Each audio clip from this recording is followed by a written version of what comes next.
Good evening, boys and girls. Ms McCullagh here, and today we're going to read The Snail and the Whale.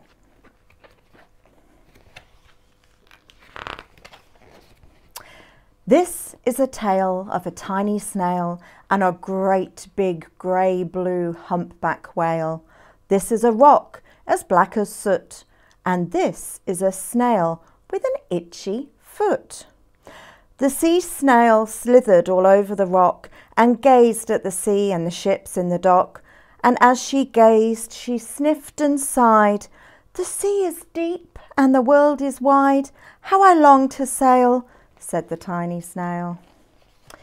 These are the other snails in the flock, who all stuck tight to the black smooth rock. And she said to the snail with the itchy foot, "Be quiet, don't wiggle, sit still, stay put." But the tiny sea snail sighed and sniffed. Then she cried, "I've got it, I'll hitch a lift." This is the trail of the tiny snail, a silvery trail that looped and curled and said, "Lift wanted around the world."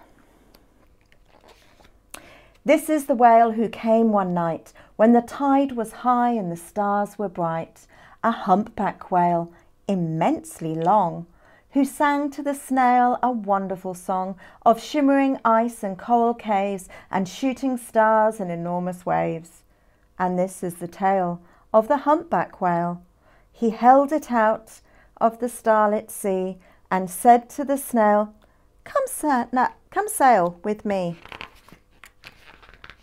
This is the sea, so wild and free, that carried this whale and the snail on its tail to towering icebergs and far-off lands, with fiery mountains and golden sands. These are the waves that arched and crashed, that foamed and frolicked and sprayed and splashed, the tiny snail on the tail of the whale. These are the caves beneath the waves, with stripy fish and feathery fins, and sharks with hideous toothy grins swam round the whale and the snail on his tail. This is the sky, so vast and high, sometimes sunny, sometimes blue and warm, sometimes filled with thunderstorms. With zigzag lightning flashing and frightening the tiny snail on the tail of the whale. And she gazed at the sky and the sea, the land, the waves, the caves and the golden sand. She gazed and gazed, amazed by it all, and said to the whale, "I feel so small." But then came the day the whale lost his way. These are the speedboats running a race, zigging and zooming all over the place, upsetting the whale with their ear-splitting roar, making him swim too close to the shore. This is the tide slipping away. And this is the whale lying beached in a bay. "Quick, off the sand, back to the sea," cried the snail. "I can't move on land, I'm too big," moaned the whale. The snail felt helpless and terribly small. Then, "I've got it," she cried, and started to crawl. "I must not fail," said the tiny snail. This is the bell on the school in the bay, ringing the children in from play. This is the teacher holding her chalk, telling the class, "Sit straight, don't talk."